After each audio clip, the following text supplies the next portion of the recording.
মুসলিম উম্মার অতীত ইতিহাস ছিল অনেক গৌরবোজ্জ্বল ও সম্মানের, অথচ আজ আমরা লাঞ্ছনাদায়ক অবস্থার শিকার। আমাদের অনেকেই আজ উপলব্ধি করতে পারছে না আমাদের বর্তমান এই লাঞ্ছনাকর অবস্থার কারণ কি।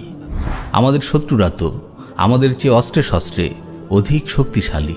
এই ভাবনা থেকেই অনেকের হৃদয়ে গেঁথে গেছে পরাজিত মানসিকতা, তাই তারা ছেড়ে দিয়েছে বিজয়ের আশা।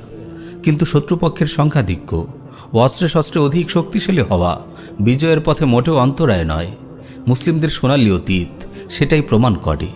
বদর, উহুদ, মুতা, অতীতের প্রতিটি যুদ্ধে অস্ত্রশস্ত্র ও সংখ্যাধিক্যে মুসলিমরা স্বল্প হওয়া সত্ত্বেও শত্রুদের বিশাল বাহিনীর বিরুদ্ধে বিজয় লাভ করেছে।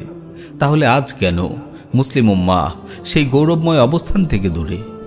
সৈয়দ কুতুব রাহিমাহুল্লাহ যথার্থই বলেছেন, আয-যুল্লুল্লাযী নাঈশুহুল ইয়াওম লাইসা লিআন্নাল উমামাল উখরা আকওয়া মিন্না বাল লিআন্নানা তারাকনা মানহাজাল্লাহ ফাইযা উদনা ইলাল্লাহ আদান নাসর ওয়ালাউ কুন্না হুফাতান উরাতান জিয়াআন। আজ আমরা যে লাঞ্ছনার মধ্যে জীবনযাপন করছি, এটা এজন্য নয় যে অপর জাতিগুলো আমাদের থেকে অধিক শক্তিশালী, বরং আমরা আল্লাহর মানহাজ, আল্লাহর বিধান ছেড়ে দেওয়ার কারণেই লাঞ্ছনার মাঝে ডুবে আছি।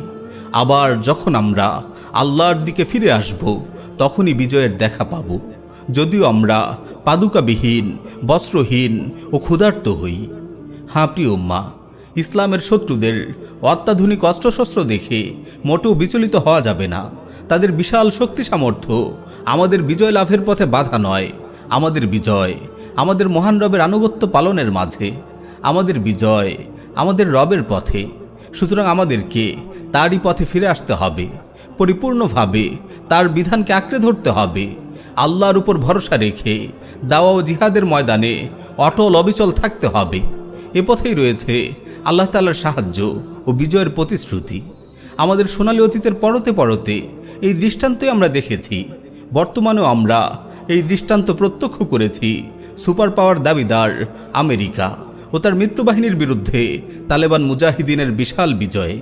নিশ্চয়ই আজও আমরা আল্লাহর পথে অটল অবিচল থেকে সামনে অগ্রসর হলে মহান রবের দেয়া সাহায্য ও বিজয়ের দেখা পাবো বিইজনিল্লাহ। নিশ্চয়ই আজও আমরা আল্লাহর পথে অটল অবিচল থেকে সামনে অগ্রসর হলে মহান রবের দেয়া সাহায্য ও বিজয়ের দেখা পাবো বিইজনিল্লাহ।